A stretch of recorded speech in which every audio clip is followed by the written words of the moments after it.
మనలో కొంతమందికి అరికాళ్లలో నొప్పులు తరచుగా వేధిస్తూ ఉంటాయి. ముఖ్యంగా ఉదయం పూట మంచం మీద నుంచి కాలు కింద మోపగానే పాదంలో చివ్వుమంటూ భరించలేనంత నొప్పి పుడుతూ ఉంటుంది. కొద్ది దూరం అడుగులు వేశాక కానీ నొప్పి తగ్గదు. పురుషులతో పోలిస్తే మహిళల్లో పాదాల నొప్పులు ఎక్కువగా కనిపిస్తూ ఉంటాయి. వయసు పైబడటం, మడమ భాగంలో కణజాలం పెరగటం, ఊబకాయం, మధుమేహం, చెప్పులు లేకుండా నడవటం ఇవన్నీ అరికాళ్లలో నొప్పులకు కారణాలే అంటారు నిపుణులు. వేధించే అరికాళ్ల నొప్పుల నుంచి ఉపశమనం కోసం ఏం చేయాలో, ఎలాంటి జాగ్రత్తలు తీసుకోవాలో ఇప్పుడు తెలుసుకుందాం.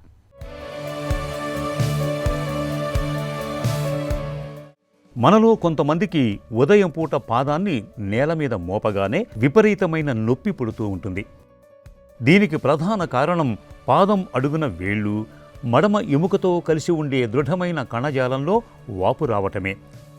దీన్ని వైద్య పరిభాషలో ప్లాంటార్ ఫేషియైటిస్ అంటారు. ఇలా మడమ కణజాలంలో వాపు ఎందుకొస్తుంది, దీనికి కారణం ఏమిటి అన్నది ఖచ్చితంగా తెలియదు.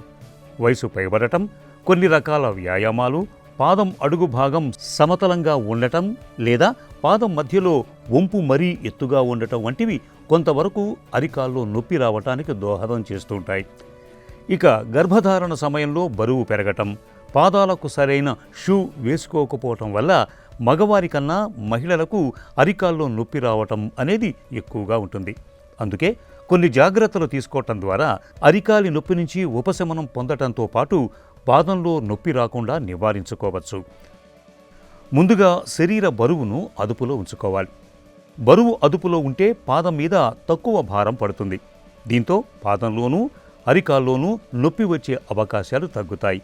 పాదాల మధ్య వంపు ఎక్కువగా ఉన్నప్పుడు ఆ పాదాలకు మంచి దన్ను కల్పించే మెత్తటి షూలను, చెప్పుల్ని ధరించాలి.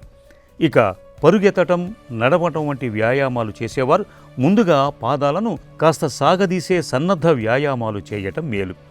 పాదం మీద ఎక్కువ భారం పడకుండా చూసే ఈత, సైకిల్ తొక్కటం వంటివి ఎంచుకోవచ్చు. అరికాల్లో నొప్పి బాధిస్తున్నప్పుడు ఒక బకెట్లో కొద్దిగా ఉప్పు కలిపిన గోరువెచ్చటి నీళ్లను తీసుకుని అందులో కాసేపు పాదాలను ముంచి ఉంచాలి. నిత్యం ఇలా చేస్తుంటే అరికాల్లో నొప్పి నుంచి మంచి ఉపశమనం లభిస్తుంది.